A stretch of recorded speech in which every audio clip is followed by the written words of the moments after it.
Okay, once again, it's Robert Kiyosaki. We're here talking to Miss Alex, and we're also talking about financial education for millennials and money. And I'm glad she's asking me when she's very young, because one of the biggest mistakes, I still hear it today from young people, oh, I don't have to worry because I'm still young. Yeah, and that is death to most people, because eventually you get old and then you're not young again. So it's a way of saying, when I talk about assets and liabilities, one of the most important things you have in your life is time. It's one of your greatest assets, or it's your liability. And being, I just turned 70, and I have friends who have nothing. I mean, they have zero. Now they've made a lot of money, but they have nothing here. They have nice houses, nice cars, 16 wives, 19 kids, I don't know what they have, but you know what I mean? And being young is great, except it can be a liability to you. Because when you're young, you're just having a lot of fun and life's exciting, you know, it's new. So, as a time, but the thing is, this is the lesson today, is so many people spend their time focusing here. They want to make a lot of money. And I can hear it in their words. They say, oh, I want a career. This is career. Okay, or I'm going to start my own business. And this is the chart here, which we've seen.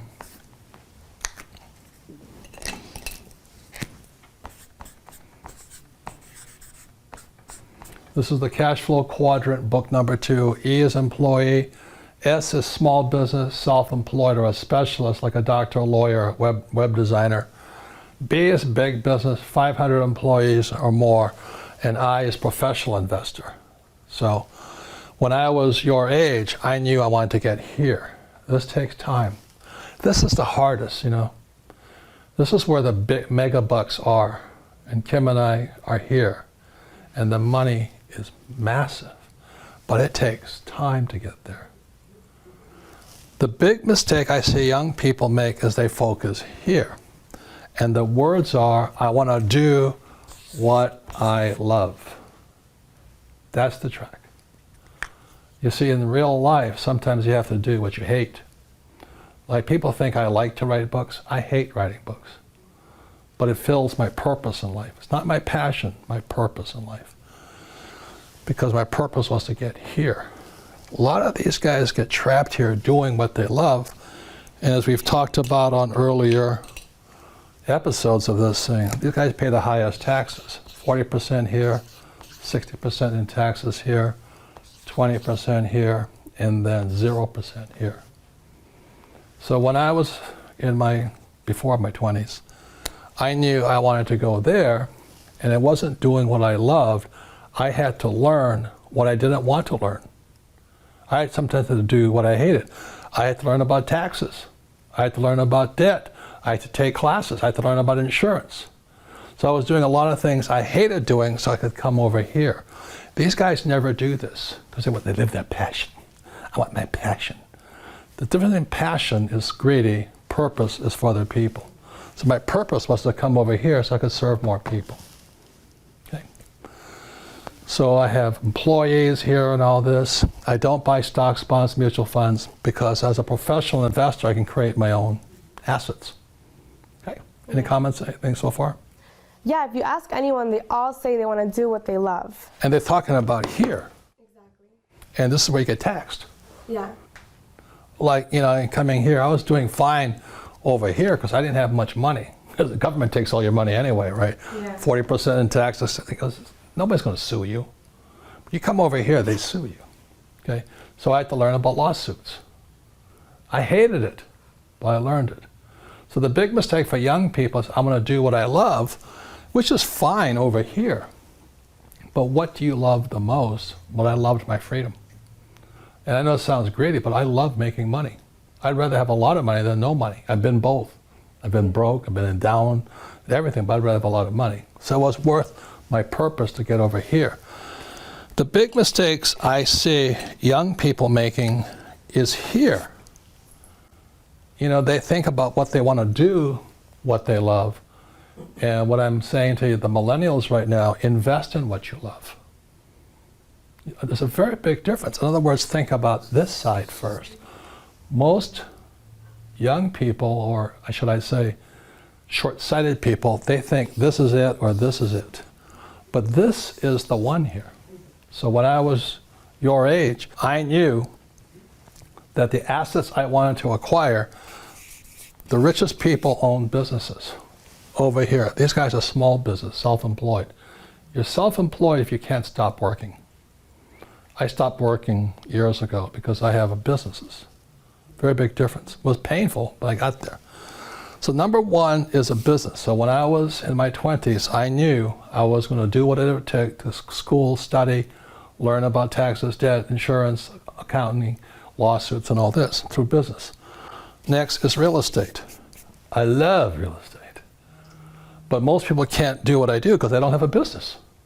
It's catch-22. They don't have enough money to get over here. Your mom just made that switch because she has other people's money. Okay? Yeah.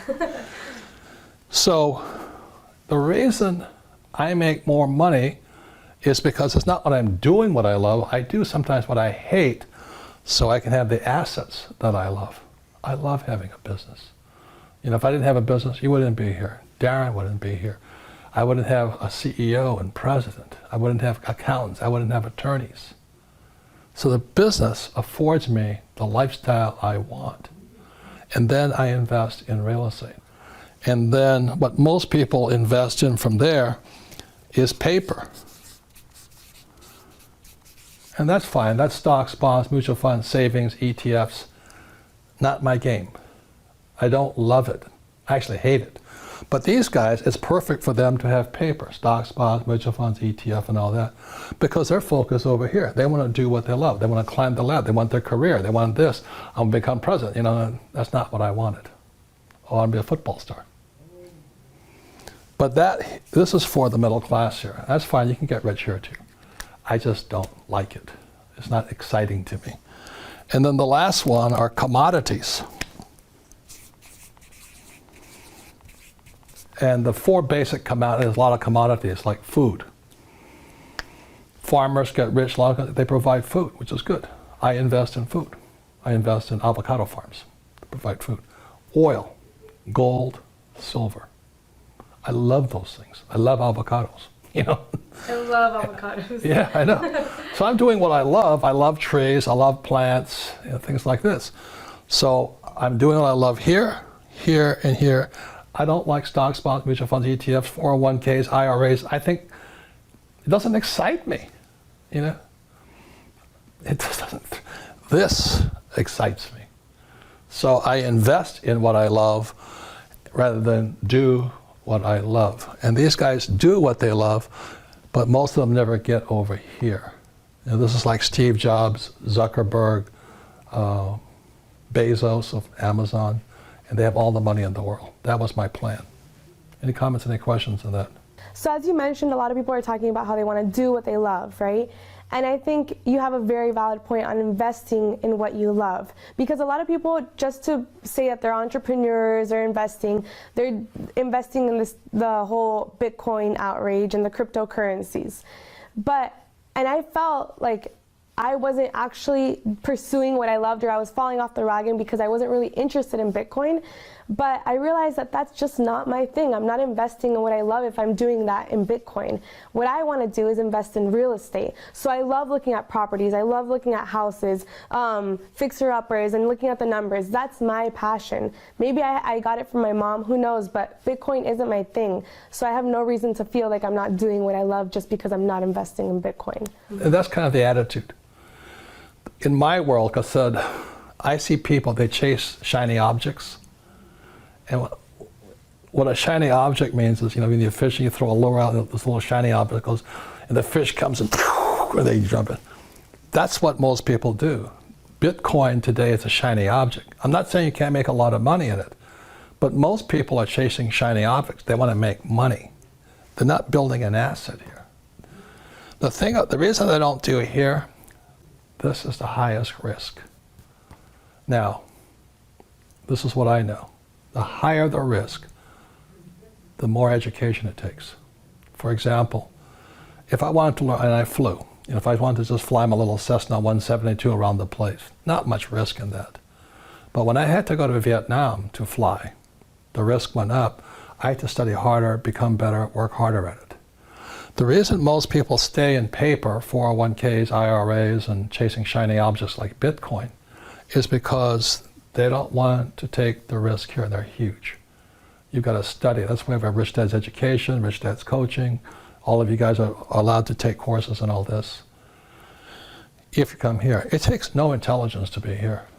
It takes no intelligence to buy Bitcoin. I mean, I have four Bitcoin, no, 5 Bitcoin. It didn't take, I don't have to do anything. Over here, I have to know a lot. Over here, I have to know a lot. I have to study. So if you want to chase shiny objects like the stock market and all that, you can get rich there. It's really easy to get in here. It's really hard here. Any comments, any questions? Does it make sense? They're chasing shiny objects. So I do agree with you when you talk about Bitcoin being a shiny object that everybody's chasing, right? And one of my favorite stories that you've told is about your mentor, Frank, when he sent you to Peru so you could learn a valuable lesson about maybe something that wasn't such a shiny object and turned into be, because shiny objects change every day. So I wanted to learn about, they have ICOs, initial coin offerings. I wanted to learn about IPOs, initial public offering. And it's how you take a business and turn it into paper. You turn it into stock. So I went to see my friend Frank, who was hardcore here. I don't know how many companies he started and taken public. And I said, Frank, and he didn't know me from Adam. I said, I want to learn to do an IPO. And he goes, yeah, you and everybody else. He says, most guys don't have it. They don't have the guts. They don't have the determination. And they're wimps. I said, I want to learn. He says, how bad? This is up here in Scottsdale, Arizona. I said, badly. He says, okay, this is Wednesday. Be in Lima, Peru on Saturday. I went, on Saturday? And we were shooting our video for the cash flow game, He says, how bad do you want it? I said, badly. He says, you meet my president in Lima. Frank never traveled. You meet my president in Lima, and I'll find out how bad you want it. So that was Wednesday. Wednesday night, I was on a plane to Lima, Peru. I had to pay full boat. I paid my own way. Most employees can't stand that because they don't have any money. I flew into Lima, Peru. I went to look at 3 gold mines. And with Frank's president, it was an experience and an education I would never have if I didn't show up. It cost me probably $15,000 to $20,000 just for airfare on that thing. I get back on Tuesday to talk to Frank, and I said, Frank, there's nothing there. He says, I could have told you that. So why'd you send me? I want to find how badly you want to learn. He says, most people don't have it. They want a job, they want job security, they want a paycheck, they want a 401k. And that's why they don't get to come here. That's why they don't get to come over here. Nothing right or wrong, I don't ever want to be here. I knew when I was your age I wanted to come here, but the higher the risk, the higher the returns, but also the higher dedication, education, and study you have to go through. So today, and I'm making millions and millions, I make more in a day than many people make in a lifetime. But it was worth it. Did I lose? Sometimes, yes, but it was worth it. You go to school here, you take no risk. That's why my poor dad was poor. He didn't like to make mistakes. Okay. I love that story, Robert. Thank you for sharing it. I'll leave you one last word that's very, very important for people to understand at a young age. And the word is called liquidity. The reason this is better for most people is because it's liquid. You can buy a stock, you make a mistake, you get out. You buy an ETF, you make a mistake, you get out. It's good, it's important. The moment you go into real estate, you're not liquid. That's why you got to be smarter going in, because if you make a mistake, you can't get out. You buy a bad piece of property, you write it down. And the same as businesses, you're in there, you're solid, you can't get out. Like if Rich Dad's gotten in trouble, with money, like all businesses are, I can't quit. Employees just quit and they leave. They run like little rats, you know. But if you're in here or here, you can't get out. So that's why liquidity is crucial. It's very important, which means that's why I have Rich Dad's coaching, Rich Dad's education, with all our programs and all this. But most people are not willing to do this study because they want to do what they love, rather invest and acquire what they love. That makes sense to you? Yeah, totally. So stocks, bonds, mutual funds, ETFs, savings are good because they're liquid. You can make a mistake and get out. These things, hard to get out of, including gold. Gold's hard to get out of sometimes. Gold's more liquid than this. Oil is tough to get out. Silver's pretty easy. But the word is liquidity. The less liquid, the higher your financial